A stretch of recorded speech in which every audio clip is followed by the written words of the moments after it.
Let me welcome everybody back, and since we've been having some sound problems in the back, feel free to creep on up if you want, if you see a seat up front. We're going to try to raise our voices a little bit this time. Let me welcome everybody back. I am not Michelle T. Boone. I am your emergency moderator for the session. Jim Warren of the Chicago News Cooperative, a little feisty nonprofit, which has an unusual experimental relationship with the New York Times, as some of you may know, turning out Chicago content for them.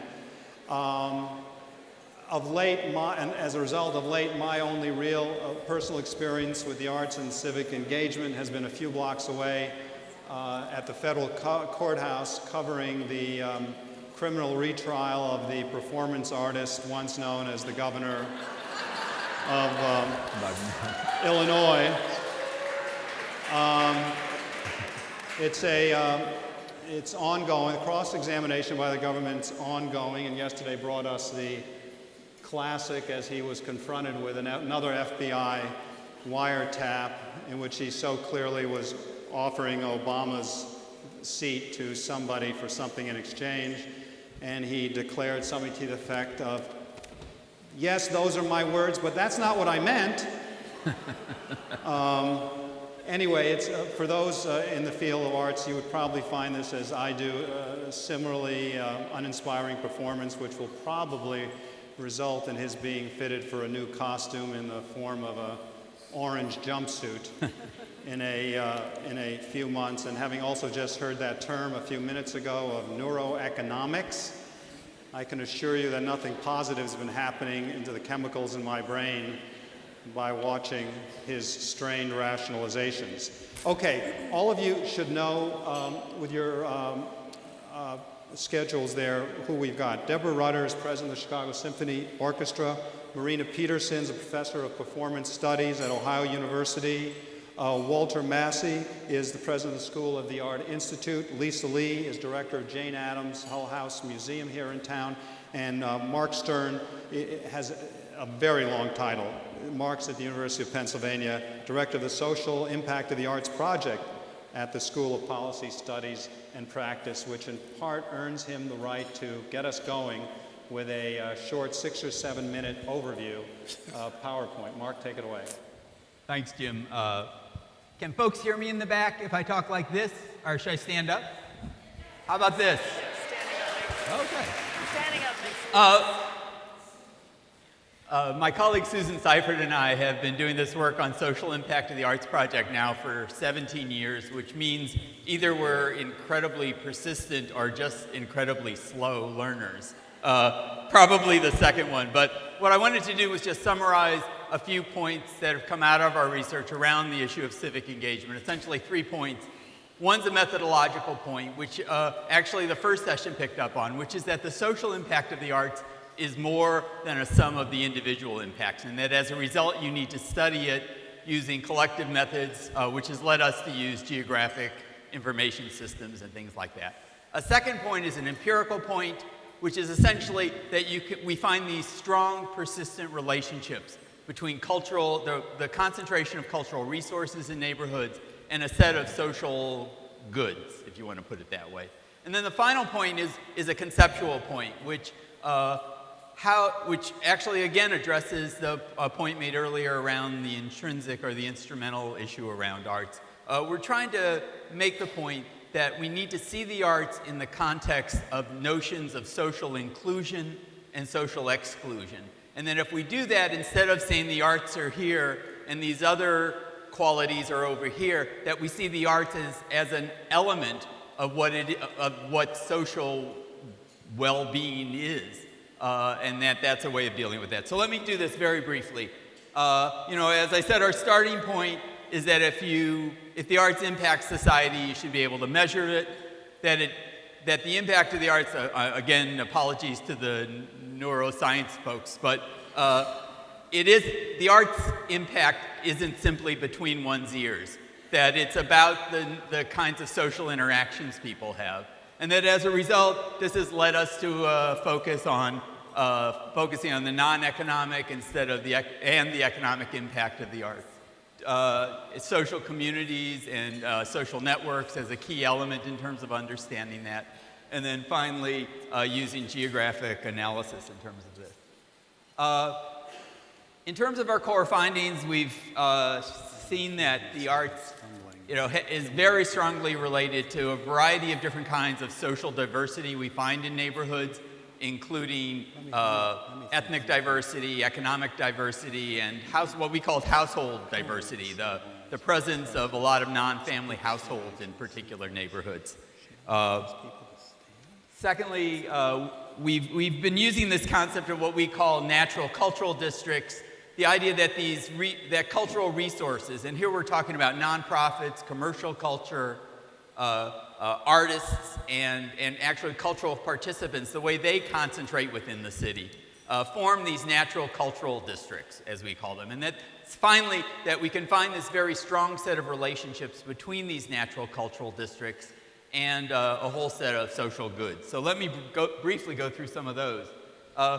First of all, we've demonstrated that people who are active in the arts are active in all sorts of other stuff, and that carries over to community, so that it's not simply that you've got a narrow gauge level of participation, but participation here raises your likelihood to be involved in religious congregations, libraries, neighborhood organizations.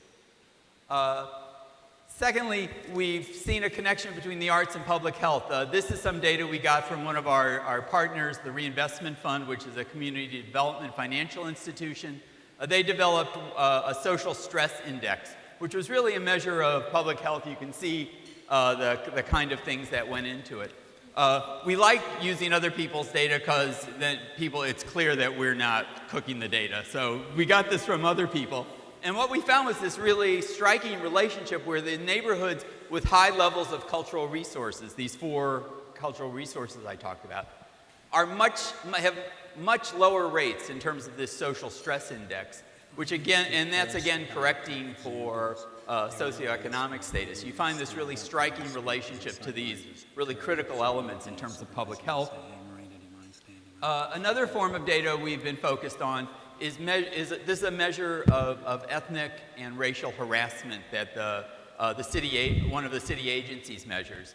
And here again, one of the striking things is the best predictor of where you're going to have a lot of ethnic and racial incidents are neighborhoods that are going through ethnic change, that are changing from a homogeneous to diverse neighborhood. But if you look at those neighborhoods that are going through ethnic transition, what you find is the neighborhoods that have a vital cultural sector, that are strong in these cultural resources, have much lower rates in terms of ethnic and racial harassment than other neighborhoods.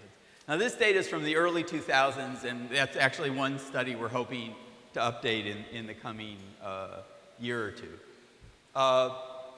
Finally, again on this issue of ethnic diversity, one of the things we found is that, it used to be that we thought about ethnic diversity as essentially occurring between the time when the first African American or Latino moved in to the time that the last white moved out. That essentially ethnic diversity was seen as this unstable phenomenon.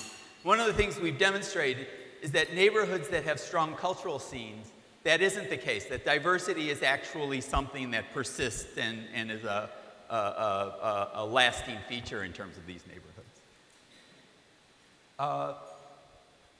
Finally, Jim said he was interested in raising issues later around the connection between culture and economic development.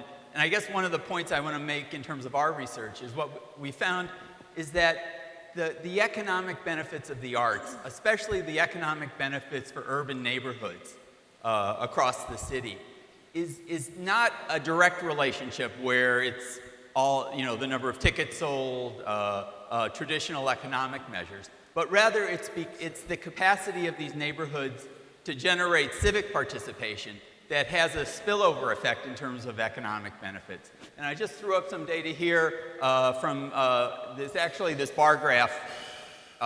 This is some data we're in the midst of processing. I did this on Sunday, so it may be wrong, but at least at this point I'm claiming it. Where you see this really striking relationship between the concentration of cultural resources in a particular neighborhood and the decline in poverty between 2000 and the end of the last decade. Okay, so my final point has to do with this notion of arts and social well-being, and I don't have to go into it because fortunately John raised it in the last session, but this debate between intrinsic and instrumental views of the arts. It strikes me that one way to get out of this conundrum is to view the arts as, again, part of a notion, of a kind of comprehensive notion of social well-being, and that just as we wouldn't develop that without thinking about the economic benefits and opportunities that a population face, or the decency of their housing or their environment, that you wouldn't think about developing that kind of social welfare index and leave out arts and culture. We feel that this feeds into actually a debate that's quite lively now internationally. I put up a couple of studies that were done in the past year by Eurostat and by a special commission on social progress and economic performance. We think that it's very promising that the NEA actually has picked up on this notion within the Obama administration around livability and of how the arts fit into that. However, we feel that actually the best way of framing this is to think about social inclusion and social exclusion as the framing for this notion of social well-being, and to think of both of those as active processes. That is, it's not that inclusion is just the absence of exclusion or vice versa, but both of those processes are both actively going on. And in an arts audience, we always want to talk about the inclusion, but it's obvious there's a variety of very powerful forces pushing social exclusion in our society. That if we leave those out of the discussion, we're actually making a big mistake. So finally, one example where my project has begun to use this notion is a recent study we did of immigrants and immigrant arts in Philadelphia. And it really produced some striking phenomena, which was, first of all, how active immigrant cultural scenes are. Although by and large, they're cut off from traditional nonprofit arts organizations. Secondly, how clueless, and maybe I shouldn't use that word, the information gap between the realities of the neighborhoods in which nonprofits are based and their understanding of what was going on in those neighborhoods. So we had neighborhoods that had 30% of their population were foreign-born, and they were saying there weren't any immigrants in their neighborhood. So, I mean, there's a big gap there that needs to be overcome. And then finally, what we discovered was that there was actually a set of practices that we called arts-based social inclusion that a variety of practitioners were using in terms of addressing this over time. So, my last point is I think the arts can play a critical role in terms of fostering social inclusion, but it's not a given in that there's also this potential that arts and culture can actually reinforce certain types of social exclusion. And I think it should be a challenge, as we're feeling good about the role of the arts plays in cities, we also have to be aware that its involvement in terms of processes of social inclusion shouldn't be ignored. So that's it. Thanks. I was going to ask all these guys to give us their definition of civic engagement, but I decided instead, lest that become too esoteric and confusing, to ask them to give a good example in 90 seconds, no more, of what they consider civic engagement. And since I gather that the sight lines here are not comparable to the Symphony or the Lyric, but more to the old Comiskey Park, I'm going to ask these guys and see what happens here. If this looks too weird, we'll desist, to just stand up initially, because I think some folks are having trouble seeing the speaker. So I'm going to start with Marina, who's done a lot of work in Los Angeles for, what do you mean by civic engagement in the arts? So let me know if you can't hear me. I want to give two examples that have emerged from my research and something, my interest has been also in the way that different kinds of projects actually articulate or organize different kinds of civic engagement or different modes of civic engagement. So on the one hand, something like public concerts, free public concerts, organize a kind of engagement around consensus and agreement, often also with supporting and developing a multicultural public, which is also a public of the audience that is understood as reflecting that of the city.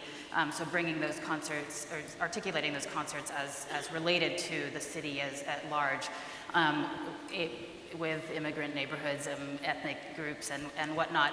But that the terms of that engagement is around consensus, and that multiculturalism itself has its own modes of relative inclusion and exclusion.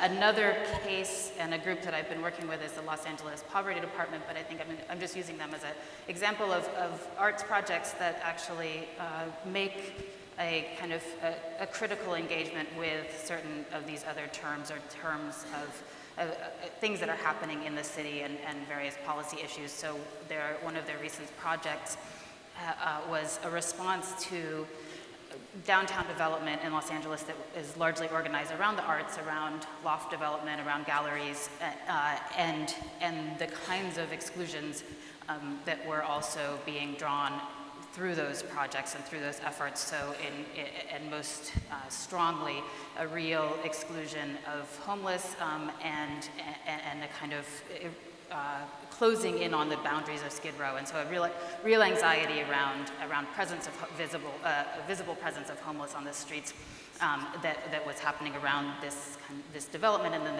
and Los Angeles Poverty Department, a theater group based on Skid Row and with largely untrained actors who are Skid Row residents, did a performance piece that was really drawn from their experience of the effects of this process on their lives and how so the implications, the sort of wider implications for everyone living downtown on this kind of project, with these projects. So. Thank you. Next up, Lisa, do you want to try it next? I don't know. Does this work? Yeah. Yes. I don't really want to do that, but I'll do that. I guess for me, the critical thing about civic engagement is that it needs to be art and culture, which is defined in the way that sort of John Holden started off the day defining, where sort of people are empowered to have their creative agency, to not only participate and have access to beauty, but a project which would also give them the ability to define what is beautiful. And so for me, at the Jane Addams Hull House Museum, as a museum, one of the primary ways in which we communicate with the multiple publics that we serve is, for example, through our labels, right? Like, these things in museums are quite ubiquitous, but the history of labels is one of democracy.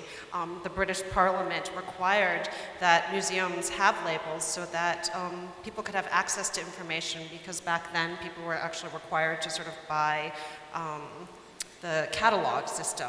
And so for me, the sort of democratizing impulse of a label is something which we need to recapture and reinstitute in our museums today. So, for example, at the Hull House Museum, we have lots of alternative labeling projects where we ask the visitors to actually tell us how they would give meaning to an artifact.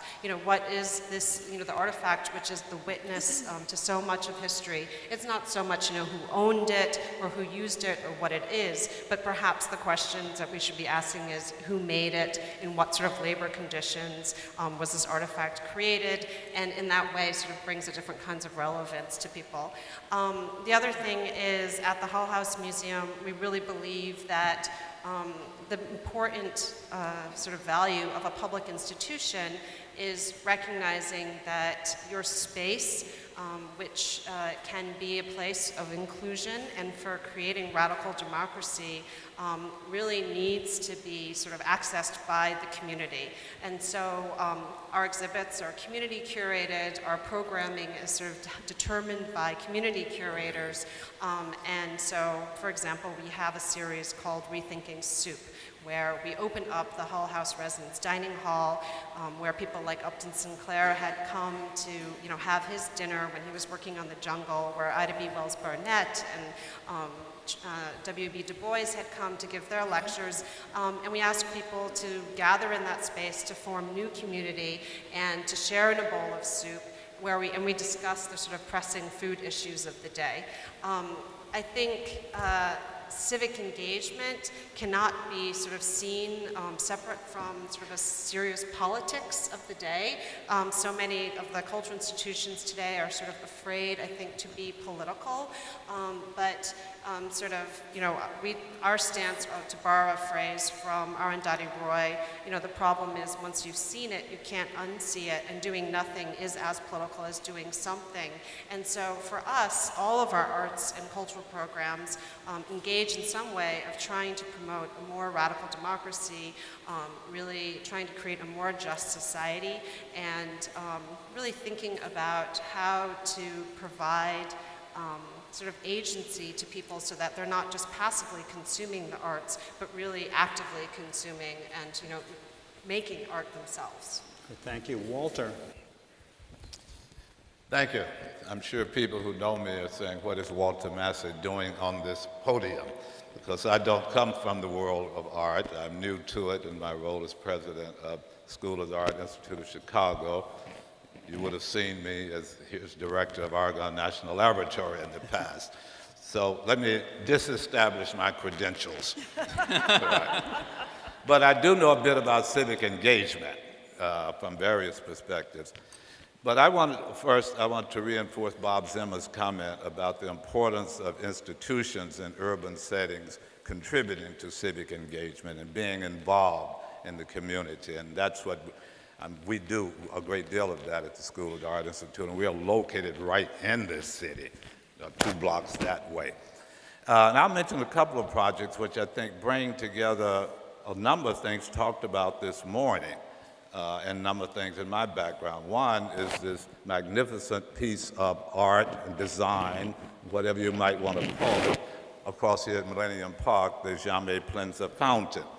That was a project in which students and faculty in our Arts and Technology department at the School of the Art Institute worked on with the sculptor, who's been a visiting professor at the school.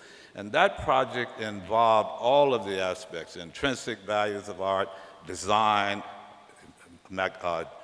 deep technology involved in it, and also the politics of siting, of getting things done, the institutional aspects, the instrumental, what does it bring to the community, the economic values, and it involved partnerships and cooperation, which I think is very important for our civic engagement. And that's a large project. The other, the one I'm really become very proud of, the range of things that we do is in the education department.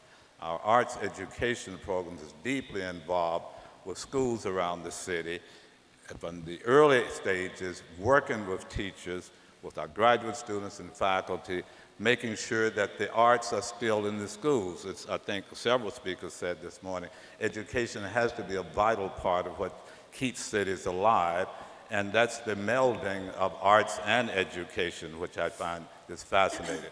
A particular example, those in Chicago will know, is the Multicultural Arts School. That was the beginnings of it, was supported by our arts education faculty.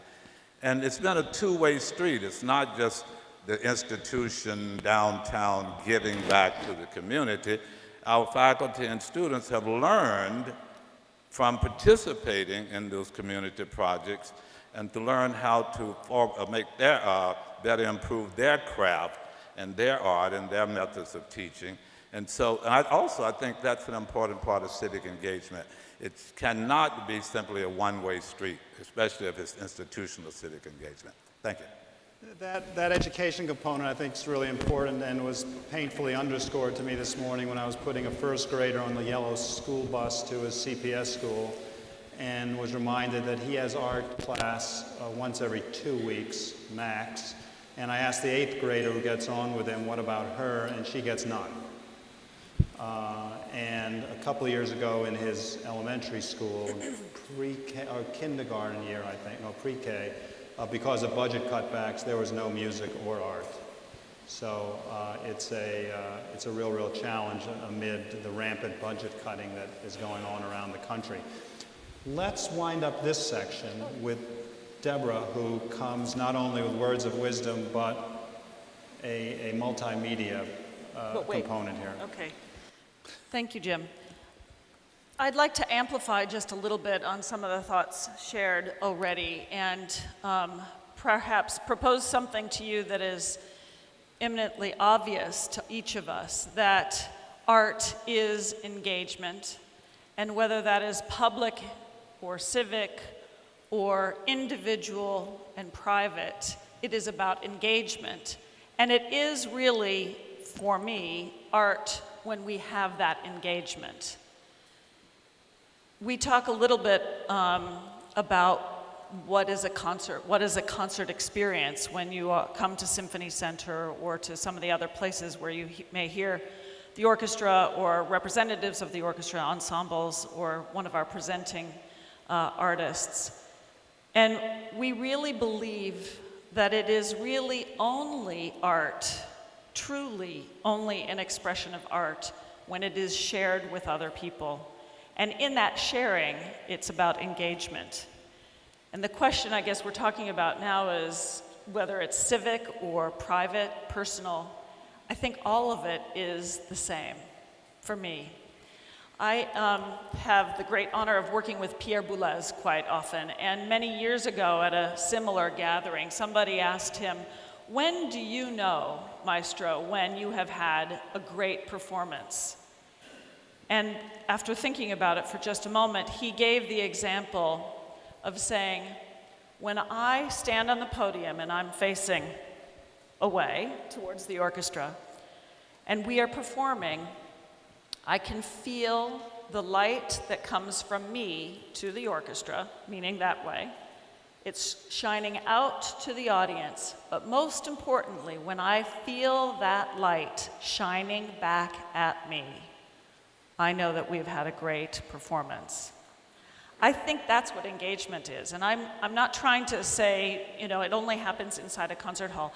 What I'm saying is whether you're at the beautiful place across the street, or in a museum, or in a park, or in a community center, that light, that communication is the engagement. And it's about an expression of the soul that is the dialogue that we are having with ourselves and then with others in the room.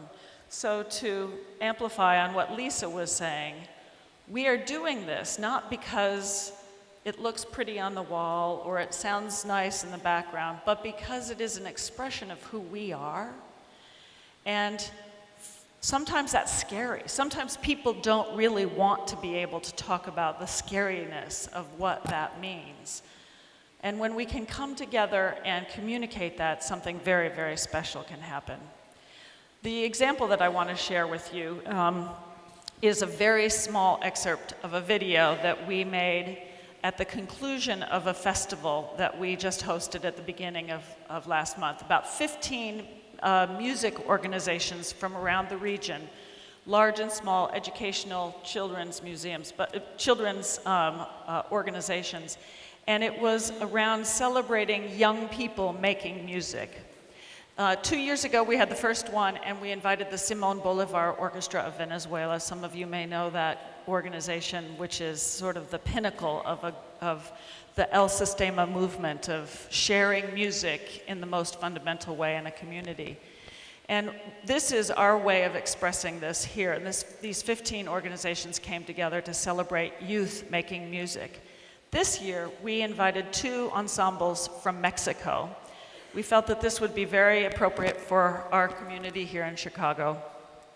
And we had the Carlos Chavez Youth Orchestra, their national youth orchestra, and the Children's Choir of Morelia, who were here for 15 days participating with young people. So let's see the video and see what we have.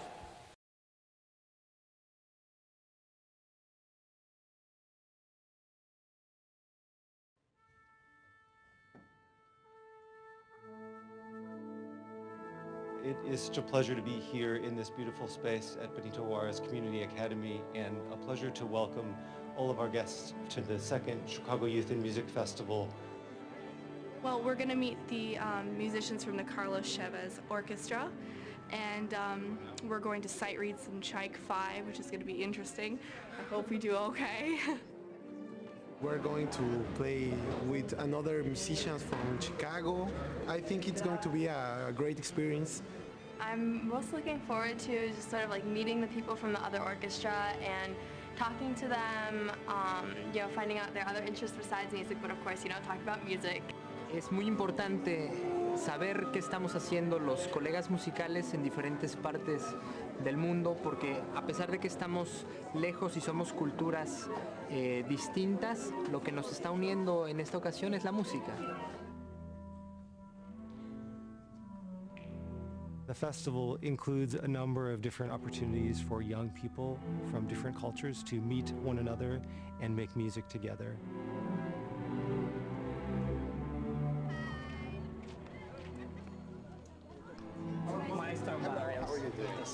My name is Bob Fiedler. I'm the Executive Director of the People's Music School. We're here today at William G. Hibbard Elementary, and this is one of our outreach initiatives. It's actually a very special one. It's a youth-based orchestra program based on the methodology out of Venezuela, commonly known as El Sistema. Teamwork, respect for others' work, striving for excellence, neatness and punctuality. You give that to a kid and he will be successful. We're really thrilled to be visited today by the Carlos Chavez Orchestra. The CCYO is the top orchestra in Mexico of their El Sistema program, and so they're very interested in what we're doing here today because it's born of the same methodology and we have the same goals and purposes.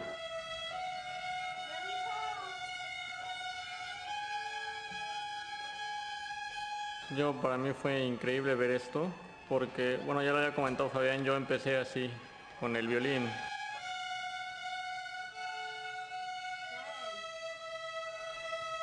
Entonces, también otra vez sentí como cuando yo estaba empezando, ya una vez que escuchamos a la orquesta del tercer año, me quedé boca abierta, ¿no? Toda la energía que proyectan los chicos.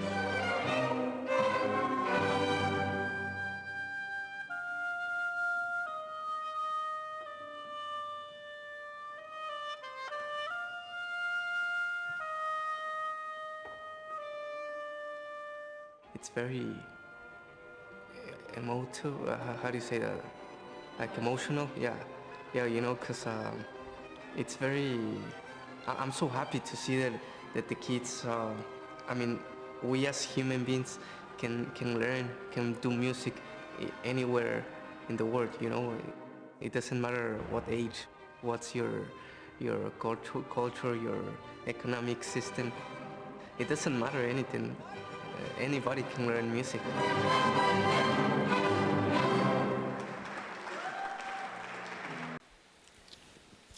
I think we all have lots of examples, but when you can hear young people coming together to talk about how they can share who they are, where they come from, what their history is, and break down barriers, and to have the enthusiasm of that young fellow who then at the very end says, we can make music together, we can solve all the world's problems.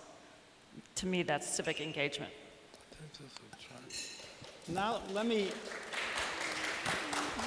give the juxtaposition I just sensed between yourself and, say, Lisa. Let me ask Lisa, and maybe start a dialogue. How is Hull House's understanding of culture and the arts and its relationship to the community different than what some of us, maybe even many of us may mean by arts and culture?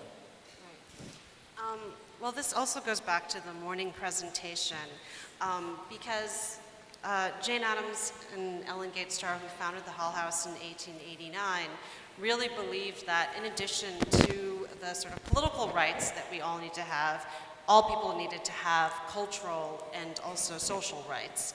And so the question was, when they first got to Chicago, was, how do we provide access to the arts and culture? And they had a sort of very traditional, conservative notion of culture. It was, the literature that they had read, the Shakespeare, they had George Eliot readings, and the sort of Italian Renaissance paintings that hung on the wall. And they wanted to share that which was considered excellent with as many people as possible. Now that understanding of culture very quickly gave way to the understanding of beauty which surrounded them. They moved to the 19th ward in Chicago, which was the immigrant sort of ward. There were over 24 different ethnic groups that lived there. It's where all the factories were, the sweatshops were, it's where all the tenements were. And they realized that the definition of beauty that they have, which they wanted to share, was actually very limited and exclusive and needed to be expanded to include the sort of Irish songs that eventually filled the Hull House walls, the sort of Italian food that they were making in the kitchen, the Greek tragedies that graced the stage. And in the first version of sort of how they understood culture, they still were operating with a very much of a sort of philanthropic mode of arts and culture, one in which sort of a small group of elite, under some sort of feeling of noblesse oblige or sort of graciousness, were going to try to open up the doors and be sort of gatekeepers, but open up the gates a little more widely to the different publics. In the second version of culture, where they realized that they themselves needed to be as transformed as the people that they were purporting to help, and that culture itself was that very much of the sort of everyday life. It was constantly being created, and what they needed to do was sort of foster opportunities for people to express their creative agency. Now, I think the sort of thing which we can't deny is that, this is a deeply political and revolutionary notion of culture. Jane Addams, who won the Nobel Peace Prize in 1931, was also considered America's most dangerous woman and public enemy #1 because she really had a very different notion of how the world should look, the sort of structures of divisions between class, race, ethnicity, and gender. And these challenge some of our most deeply held notions of how institutions should function in society and who not only should have access to them, but who gets to determine the very ways that they function and the meaning of these institutions. And so I think that we should not underestimate this sort of, each of us who represent an arts and culture organization can sort of look back and think, which form of culture are we supporting, the sort of first one or the latter one. Now, I don't think that it isn't so much an either or. There obviously is a continuum, and as many sort of hip-hop poets have sort of said, right, they read T.S. Eliot and they also, do know all other forms of art. It's sort of, the thing is, we're the ones who I think are not being as inclusive as we can and should be. And so for me, the Hull House version, which is a very Chicago notion, also really focuses on arts and culture, not so much as a noun, which then you sort of focus on the objects that are created, but they're thinking about the activity, the sort of culture as a verb, the sort of creation of culture. And in that way, you're supporting the interactions between the people. Then you also need to be looking at the artists themselves. And so that's what I would say about that. Marina, there were two, Lisa mentioned the word politics, mentioned the word multiculturalism. Do you want to talk a little bit about that and about maybe the politics of multiculturalism, especially when it comes to funding the arts? Sure. So, I think what you raise is kinds of issues of really actually questioning what the terms are, what the assumptions are, what does culture mean, and how does that relate to diverse communities in a city is really important. It's interesting though then the way in which arts funding has cohered around funding for multicultural projects and for diversity. And there's interesting work on the history of this and the emergence of this, especially after the kind of controversies of the 1980s, which were sort of located in individual artists, and so the shift in funding, especially on the national level, from funding for individual artists to community and multicultural projects, which actually then takes on another, as kind of a way of depoliticizing or taking some of that risk of politics out of arts projects, and that shift in itself has a politics, and so multiculturalism then, I mean, as many have written about, has a sort of set terms, also, often organized census categories, and I think once, understanding those terms also then reveals certain kinds of exclusion. So if you don't fit into one of these categories, you're not even possibly overlooked.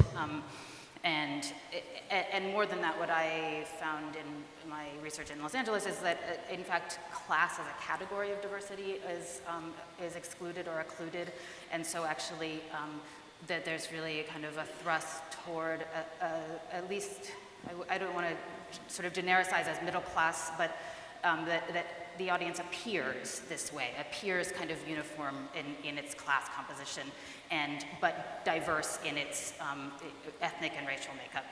And so I think that those kinds of modalities and ways that diversity is organized are also important to pay attention to, and the ways that arts funding is actually crafting projects in these terms. Mark, let me ask you a question. Sort of gets into some of the issues that you brought up, but unless I'm wrong, we tend to equate arts funding with support of sort of more traditional 501c3s, which I know in a community like this, and probably lots of other communities, are traditionally very savvy at getting the attention of local government and newspaper editorial boards and op-ed pages, especially when things aren't going well. But as John Holden's terrific introduction this morning and some of the back and forth on that panel underscores, community, I mean, arts plays out in, in church basements and in living rooms and on computers and on the street. Is the system of funding missing the boat a little bit when it comes to somehow dealing with those sort of vigorous outcroppings of creativity? Well, I think things are moving in the right direction on that. I know we did our first study where we looked at the role of commercial culture in terms of the city. I think it was in like 1999, and people had no idea what we were talking about at that point. And now it's hard. Now I think the inclusion of commercial culture and also some important work that was done here in Chicago on the informal cultural sector have really penetrated. And I think people are conscious of it. Oh, is Alika here? Yeah. That was my allusion to informal culture. But I didn't even know you were here, so there you have it. I think people are experimenting with different ways of funding that. The Knight Foundation did this sort of experimental thing where they were going to just fund whatever people could come up with. But I think I think people are aware of those sectors, and people understand that you can't restrict your definition of the cultural sector to the nonprofit, to formal nonprofit. But I still think people are challenged in terms of thinking about what those mechanisms are for getting the money out there, and for more important in terms of the earlier session, fomenting the connections between those folks and the formal nonprofit sector. And as the first panel, I think, also underscored very well, as that money flows out, it is increasingly tied to a bunch of notions about quantifying things and metrics and proof of impact. So let me ask our famous physicist here to put on sort of the Mr. Empiricist hat and businessman's hat. You're on the board, I think, of McDonald's, right, which I assume knows how many Big Macs have been sold by 11:30 this morning. In every Brazil. restaurant. Talk a little bit about that notion of the recipients being asked to sort of quantify impact. You look at that video of Deborah's, how how does one quantify this sort of the symbiotic relationship she's trying to create between her institution and, you know, the outside world? Should we have to measure that stuff? How relevant is what is clearly the pressure to do so? That's not what physicists do, by the way, but But you still get to answer. Walter, you still get to but I'm a liberal arts grad, and That's they all right. seem like they're much more empirical than I was. So. I'll comment on it. I think there's a danger in going down that road too far. I mean, I think there's value in not just value, there's a necessity in trying to measure the things that can be measured. And we are in a world where accountability matters. And our new mayor has, in fact, stressed that. And he's also stressed that, you know, the city needs to see how things contribute. But I think we really need to distinguish, as someone did this morning, I think I opened the speaker, on the things that can be measured, are properly measurable, and that they have content. Now, this is what scientists do. One can go down a road of simply trying to quantify things, and you're under the illusion that you're learning something because you can count it or quantify it more. So I think as we in the role of people who have responsible positions on these issues should resist the over-quantification of these things that you can't measure and continue to make the argument that there's a role for the intrinsic value of the arts and what they contribute.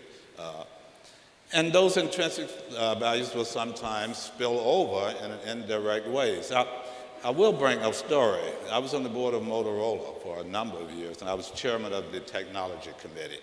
And we were competing, with Apple then, who hadn't brought out the iPhone. Motorola had the Razor, you might remember.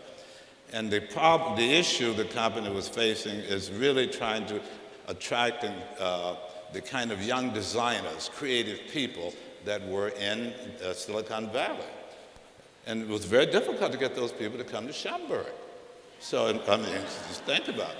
So, in fact, you know, there was discussion about whether or not you should move that designer to function somewhere else. They finally moved it downtown, a few blocks from here, because it was recognized that the intrinsic things about arts and culture, the environment, someone mentioned the vitality of the city, was the kind of thing that brought the kind of people you wanted. And so the indirect effect is economic in a large degree, but you didn't start with that. You started by looking at what is in an environment of culture that brings creative people together.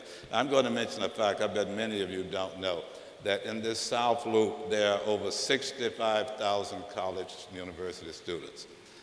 In the South Loop, not UIC, not the University of Chicago, not Northwestern. And it's creating an environment that not only brings those young people here, but keeps them, that I think has an economic effect as well as have other values. Can I just get Real quick. Yeah.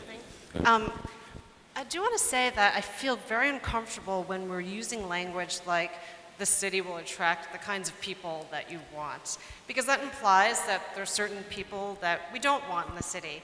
And there's a beautiful book by Lefebvre where he sort of coins the term the right to the city, and he distinguishes between what he calls the sort of citizens, the citoyens, which are the people who are sort of recognized as the people who have rights, and then the citadins, which are the people who actually help the city function, but who may not have actually legal rights. They might be the undocumented workers who are changing the light bulbs, who are cleaning the buildings, and these are precisely the people who make a city and build a city. And so I think one of the important things is when we're talking about sort of civic sort of engagement, there is an importance to defining what we mean by what is civic and who is included and who is excluded. And I don't know, I just wanted to sort of bring that up. I think that's important. I don't think they either are. I didn't mean to imply it, but you certainly, I would argue, you want all kinds of people in a city, and that's what an urban environment is. And I would make that point. But- Just one quick thing too. I mean, I do think that the sort of with this question of how are the arts funded, there's a beautiful book called The Revolution Won't Be Funded, and it's by Andrea Smith and a bunch of other writers. And there is the argument that the 501c3 structure really doesn't enable us to create the revolution that we know that the arts is sort of capable. I mean, you look at sort of the detention of Ai Weiwei in China. I mean, we understand the danger and the potential of the arts for creating a true radical democracy. And, you know, museums and other cultural institutions have been sort of depoliticized in a way which doesn't enable them to advocate. You know, if you have a museum of immigrant art, you know, what is your obligation to be talking and discussing the DREAM Act, for example? The same way that, for example, aquariums, like the Monterey Aquarium, recently decided that they were going to advocate against global warming, and that was going to be one of their primary missions. I mean, I think all of us can look at our arts and cultural institutions and ask, you know, how is our civic engagement? You know, what are the issues that are important to the people that we should be advocating for? In 2 minutes, I'm going to open up to questions. This wasn't something I had planned on asking, but just this notion of the city as a vital place for young talent. For those from out of town, there's probably no better example than, I don't know, about a mile straight north of here, a company, Groupon, which I think in January of 2010 had about 300 employees. It's about 5,000 or 6,000 now, who hit you at, you know, 6 in the morning with, you know, the 49% off a pedicure or a helicopter ride.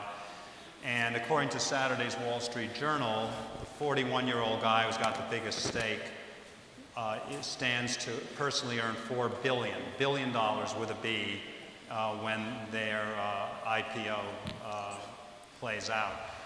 I wanted to ask Deborah whether any generalizations to be made about the new moguls in a town like this and their sort of philanthropic instincts compared to an older generation that might have naturally gravitated to the symphony, the opera, the Art Institute. I've spoken to a few of the Groupon moguls, and I just have this visceral sense that, you know, this is kind of old stuff to them, and they wouldn't necessarily be as interested. And they're sort of more global in thrust. Thank you. I think that actually leads to a really important aspect of civic engagement that we aren't talking about yet, which is about the fact that the generations following the boomers, there are at least a few boomers here, we're late boomers or early boomers here, that the generations that follow us actually are more interested in being involved and in being involved in helping the world be a better place. And the conversations that we have, not just with those moguls, but with those younger board members, those younger patrons who are involved with our organization or with those organizations that we partner with, it's really about connecting to the institution because they also want to volunteer, give of themselves, and help make the world a better place. I came to Chicago from Seattle, and in the last years in Seattle, so that was, you know, just at the turn of the century, a decade ago, there was a new group called the Social Venture Funding Group, and they came together to pool their money to also learn about what organizations were doing and how they could make the biggest impact. I think 8-10 years later, we have it happening in an even bigger way as those individuals within that generation come into their wealth and come into a time when they can give more of their personal time, their discretionary time. And it's about wanting to have engagement. It's not wanting to just give money and see something happen and see their name on a wall. In fact, many of our patrons of this sort don't need that and aren't looking for it, but really want to see the output of what their time and their resources have. So it really is about engagement. So it's a fantastic question. I had an interesting meeting with Andrew Mason just a few weeks ago, and he is a big music lover. He loves classical music, in fact, studied classical music, But he's pretty distracted at the moment. And it's not just with what's happening, it's what's happening in his life right now. He's younger than that 40-year-old that you were referring to. And so it's about understanding how and when people of this generation will have time to involve themselves. For us, it means that we have to think quite radically about our business model, about when and how we sell tickets, what kind of programs we offer, when we offer them. And there's a huge leap of faith, I would say, that there's going to continue to be interest. I believe that still. The last 2 weekends, we had over two weekends, over 10,000 people in each of those concerts. I believe that the people come together for the live concert experience, the live art experience, because it feeds their soul. Our audience isn't getting older, it's getting younger, in fact. But we do have to think about that new generation, how they engage in art, because they will not engage in the same way that the previous audiences engaged. We've got about 10 minutes left, and there's one final question I want to ask these guys, but I want to be a little bit democratic and open it up for a couple of questions if folks have it. And the aforementioned Andrew Mason is another one of the soon-to-be zillionaires at Groupon, I think, and a USC grad. Miss? Oh, we actually have we're doing a live webcast of this, and we have a bunch of people following us and tweeting, and we invite you to live tweet, and we have people who have been asking questions of the panel. So we do have a question from somebody who's watching this remotely. If I could start with that, which I think would actually be a good response to where this is going. This is from @CreateEquity. What policy interventions, and I might add funding interventions possibly, do you recommend cities consider to support civic engagement through the arts and informal arts? So policy interventions, possibly funding differences. Do you recommend cities make? Mark or Lisa, who? First person? Policy Policy interventions. interventions you recommend. You know, as I said before, I think this is an area where in the U.S. we see people are fumbling around a bit, you know, and I think we're in an era where it's open for experimentation. I think, you know, as people have said, I don't think it can be restricted to simply one sector in terms of funding. You know, one thing we discovered in terms of work we did with a community development financial institution was just getting cities' government to function better would help arts and cultures. We went out and interviewed commercial cultural folks, and they said, you know, getting through the zoning process, getting the lamps and litter cans on the street, things like that actually can help that sector. So I think there's a range from things for just getting government to work better to more targeted interventions towards particular sectors. Or, I mean, if we look at sort of shifting our values in policy, and if we were to all become, for example, anti-war activists, and to sort of take what's going into the military-industrial complex and put it into the arts, we all would be spending a lot less time writing grants and foundations, too. A question, sir? Hold on, I have the mic. Oh, 1 second. Here comes Vanna. I was involved in theater. I was past president of Goodman's board until 1985. And one of the aspects of this city that's terrific is Chicago was the first major production center to engage in non-traditional casting. Goodman has had a number of black kids, Tiny Tim. Goodman has drawn from the experience of the Organic Theater Company, which has produced a lot of famous black artists, including Meshack Taylor and Andre DeShields. They came from the University of Wisconsin. And so when Chicago had 3 producing houses, the place was opened up. Dennis Zacek, who I believe will come on the Harris School Board, founded Victory Gardens Theater, and also founded Latino Chicago, And so a lot of this didn't come from the foundations. They wouldn't call you back. It came from the theaters and the producers themselves. The foundations have finally come around, but it took about 30 years. So Chicago can be proud of its heritage in this regard and in its inclusiveness. Thank you. How about one final one, and then I'm going to ask my final one. Oh, Miss, do you still have a question? Sorry. Thank you. I'm just sort of curious for the symphony, the reconciliation between the demonization of Hugo Chavez and Venezuela as a socialist empire and sort of the presentation of the children's, the symphony. And was there a discussion within the symphony about highlighting Venezuela, and could you talk a little bit about the internal contradiction of that? Yeah. I'm not sure if everybody could understand the question, but it was related to bringing the Simón Bolívar Orchestra 2 years ago to Chicago and the fact that it's connected to the Hugo Chavez government. The program that the Simón Bolívar Orchestra is the pinnacle orchestra of is called El Sistema, and it's been around for 33, 34 years. It was started by one man who was an economist and an organist and a violinist.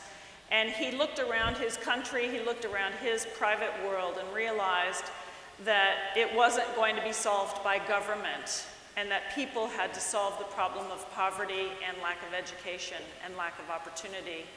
And he started with a woodwind quintet and then realized that maybe a string quartet would be easier. And he started one by one teaching young people to play instruments. This program now has over more than 300,000 young people playing in orchestras today. And over those 30 years, you can imagine the number of lives that have been changed.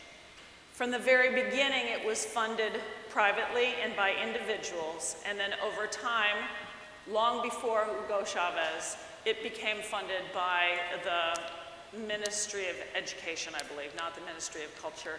Today, there is a question because Chavez sees what a huge benefit that this is giving and how famous it has become around the world, and Chavez is using it. So we went to the heart, our own hearts and our own minds, and had lots of conversations about whether to go forward with this. And we believe that the program itself and its origins were so valuable that we needed to present it and bring it here, and that's why it's been adopted in so many places. I'm going to finish up with a final question to each of these guys, and it's inspired by phone calls I used to get during the Clinton years when I was the Washington bureau chief of the Chicago Tribune, and particularly during the Lewinsky mess. A particular very fervent aide de camp to the president would call, at some point call me, son of a bitch, and hang up the phone. He now is the mayor of Chicago. And he still does. He's still inclined to those early morning phone calls about, what's that another piece you had in the New York Times today? That's bullshit, blah, blah, blah, blah, blah. Anyway, let's just say for the sake of argument, he calls one of you guys and notes that he's got a passionate interest in the arts, former dancer. He's also got a desperate need to get more cops on the street, deal with a $700 million budget deficit, and a slew of other matters. But nevertheless, he genuinely says, okay, what do I do? What can I do to help the arts and, say, civic engagement in this community? Mark, in like 60 seconds or less, what do you tell him? Well, I quote that famous cultural theorist Branch Rickey. For those of you who aren't baseball fans, he was general manager of the Cardinals and the Dodgers and was the man who signed Jackie Robinson. But he said there's quality and quantity, and that the way to assure that you have a vital cultural sector and cultural excellence is to make sure that there's funding in the schools, that there's funding throughout the neighborhood, throughout the whole city, so that access and opportunity goes across the board. and that if you do that, then the issues of quality will take care of themselves. Lisa. Well, I would make the plea that he not be a normal politician and sort of cave to business interests, but to be sort of a more noble statesman and to fund the arts because it expands the sort of moral, the ethical, the aesthetic fabric of what it means to be a human being, and because it's the right thing to do to create a more just society. Walter. I would say, what can we in the cultural community do to help you achieve your goals of making this one of the most livable, vital cities in the United States? And then I would point out a few examples of what we already do and ways in which that can help him increase his goal. I would say that having arts in cities requires artists, and that artists, especially artists maybe who aren't doing work that fits neatly into policy terms, and that there should be a space for this. I think we need to be recognized as being a part of the solution. That this is what makes a great city, that when we involve ourselves with our children, with our troubled parts of the city, when we can come together to bring solace at a time of need or celebration in that moment of celebration, but not to segregate us and say, when things are better over here, we'll catch up with you over there, but rather to understand that we are a part of the solution. Without us, we do not have a great city. Two things. First of all, I want to underscore everybody's invited to lunch upstairs, and I did not know what the luncheon program was, and then just checked it about an hour ago, and I had planned, glutton for punishment, to go back to the Blagojevich cross-examination. Then I realized I'm married to a former Pulitzer Prize-winning journalist whose two true obsessions in life happen to be a show called The Wired, and now a show called Treme.